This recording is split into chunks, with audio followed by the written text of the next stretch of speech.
ಸೂರಜ್ ಅವರೇ, ನಿಮ್ಮ ಹೆಸರು? ನಿಮ್ಮ ಕೈಯಲ್ಲಿ ನಾನು ಮೊಬೈಲ್ ಕೊಟ್ಟಿದ್ದೀನಿ, ಒಂದು ರೀಲ್ಸ್ ಮಾಡಿ ಅಂತ. ಜನರಿಗೆ ಒಳಿತಿಗಾಗಿ ನಾನು ಮಾಡ್ತಾಯಿದ್ದೀನಿ.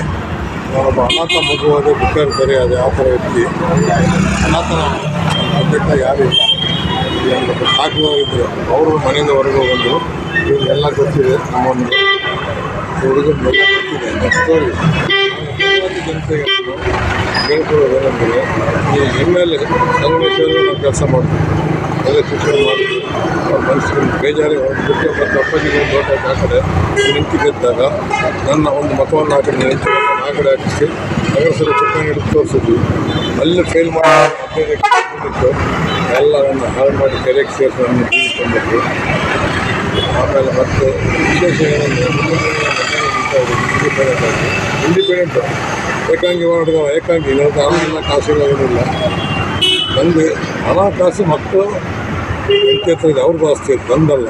ಬೇಡ ಅಂತ ಅವರಿಂದ ದೂರ ಇದ್ದೀನಿ. ಅನಾಥಾಶ್ರಮ ಮಾಡಬೇಕಂತ ಅನಾಥ